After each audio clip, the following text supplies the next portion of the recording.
The Uyghur language. Uyg'ur tili. Numbers. 1, 2, 3, 4, 5, 6, 7, 8, 9, 10. Greetings and phrases. Qarshilish. Salom. Assalomu alaykum. Xayrlik kech. Xayr xo'sh. Yaxshimsiz? Men yaxshi. Rahmat sizga. O'zingizchi? Siz bilan ko'rishganimga xushalman. Yardımınızga rahmat. Mening ismim The Parable of the Prodigal Son. Hazreti İsa sözünü davamlaştırıp mundaq dedi. Bir odamning ikki o'g'li bor ekan. Kichik o'g'li otasiga: "Ota, menga tegishli miroslarni hozirlab bergaysiz" debdi. Otasi mol-mulklarini ikki o'g'liga bo'lib berdi.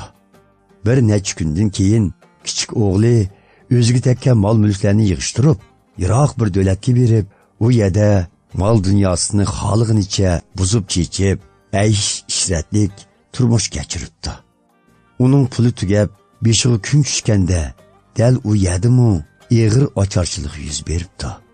Shunga u qo'saq beqish uchun shu yerlik bir kishiga madkor bo'lishga majbur bo'libdi.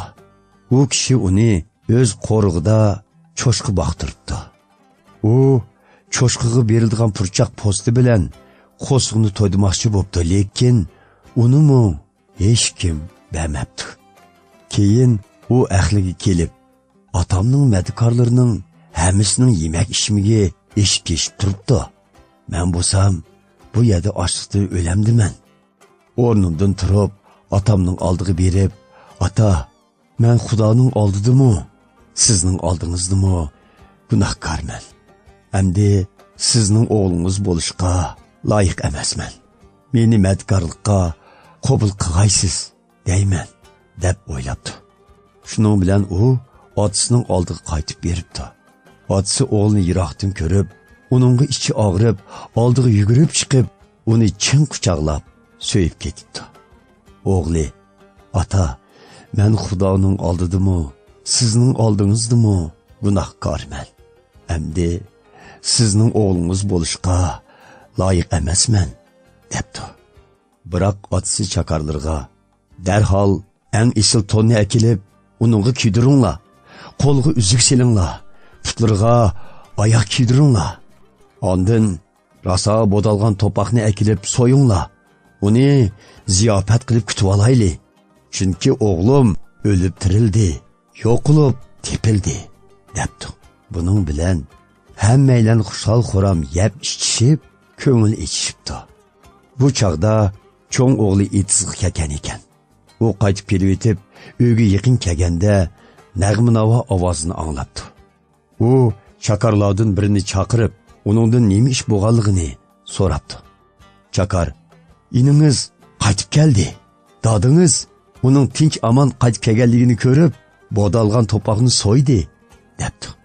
Biroq cho'ng o'g'li intayin xafa bo'lib, uyga kirishni xohlamabdi.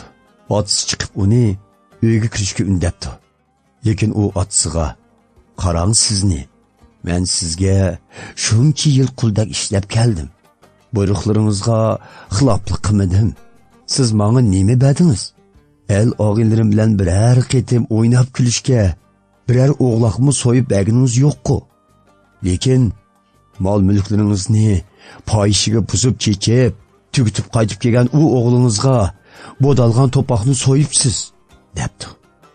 "Ey o'g'lim, sen doim mening yenimda. Mening borlig'im seninki. Lekin sening ining o'lib tirildi, yo'qolib tepildi.